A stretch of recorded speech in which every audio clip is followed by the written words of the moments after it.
My job is a climatologist and also a mountain guide. So as a mountain guide, you climb these wonderful peaks in the Swiss Alps with your clients. And there was in 2000 a really nice climb up to Piz Bernina. It was like a stairway to heaven. I was climbing up there a lot with my clients. And this ice is now disappearing. But that was actually the start of this expedition. I started thinking, what can I do as a climatologist and mountain guide to make a change? Now, I came up with my wife to go to Switzerland, and we asked all departments in Switzerland, we have 26 departments, if they have good solutions to protect our climate. And we got quite a lot of good ideas, solutions, innovations, and we traveled through Switzerland in 5 months, only walking, to show that you can do something also in harmony with nature. And we climbed always the highest peak in Switzerland and collecting all these good examples. And we became really proud Swiss people seeing all these good solutions. Now, I think Switzerland is still champion when it goes to technology for the environment. But yesterday I was at the Clean Energy Expo here in Singapore, and I'm pretty sure maybe in already 5 or 6 years, maybe Singapore is ahead. Hopefully not for us Swiss, but you are already doing a lot. So congratulations. Now in Switzerland, it's a little bit different than in Singapore. So the walking, most of the time, these 5 months, we were in the snow. And in my village, in the Engadine Valley, we have up to 2 meters of snow. That's why we use then also skis. And this house has a very important message to tell. So when you look closely, you see the solar panels. But what is really interesting are the walls. These walls are about 1.5 meters thick, with recycled glass in it, and they can keep the heat up to about 10 days. So they don't need a heating system as such, so they do everything with solar technology. Even the hot water, to have a hot shower, they have a black roof with tubes in it to produce hot water. They have solar cookers. And the amazing thing is this house is always in the ice and in the snow, because it's so high up in the mountain.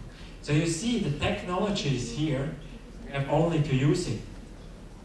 Now traveling through Switzerland, we have done also a lot of the glaciers. That's the famous mountain in Switzerland, Matterhorn. Maybe you have eaten one Swiss chocolate, so it's on every Toblerone chocolate as a symbol. And you see, we are roped on here.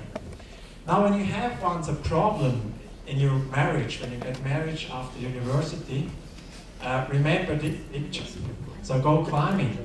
So we were roped on for 3 months, sometimes also at night when we have to stay on the mountain in a bivouac.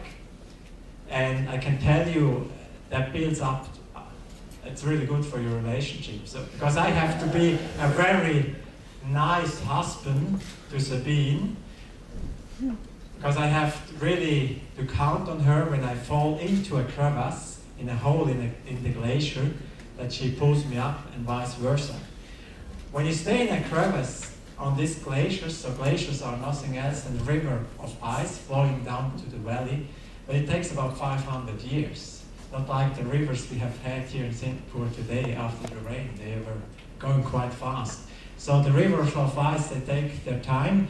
And maybe you have heard about Ötzi, the Iceman. And that was found about 15 years ago. He was in the ice for 10,000 years, and for us researchers, it was just very interesting to see how people have lived thousands of years ago. So they found some tools and so on. So that's actually for Switzerland very important, these glaciers, where the water starts. And it's actually, for us in Switzerland, maybe the best asset we have. Nowhere in Europe they have such great glaciers than we have. And so also in summertime, when it's really hot, we have still the good water from our glaciers. But they are disappearing now. Now, when we go to water, you see here also this house up on the mountain. It's a little bit hard to see, but on the left there's a cable car going up there. So that's for tourists to have a nice view. And when you are building on top of a mountain, you have the problem that you have no water.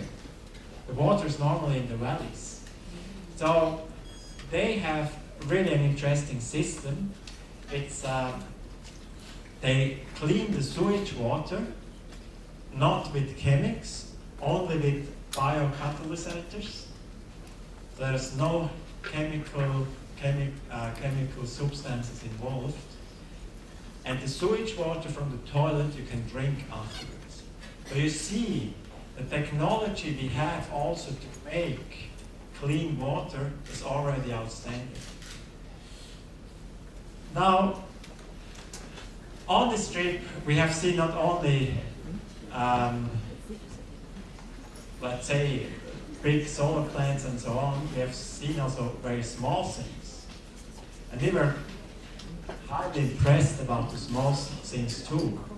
So that was once when we have visited a school and the teacher goes up, come to my house to sleep, and you don't have to put your tent up in the snow. That's much more comfortable. In the morning we have eaten some muesli, and he went to the toilet and told me, look, take some yogurt. I went to the fridge, opened the fridge, and I saw the books. So I was thinking, okay, this teacher is a little bit special. So he came back and said, you don't like yogurt? And I said, no, I have a problem with your fridge.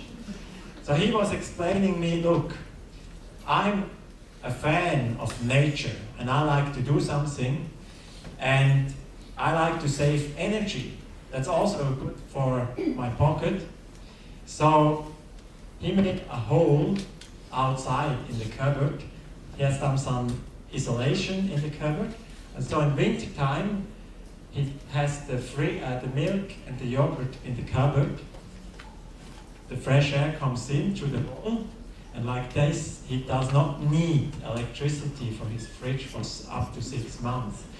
Now you can say, okay, that's stupid, that's only a drop, but traveling now in all these 44 or 43 countries we visited, we have seen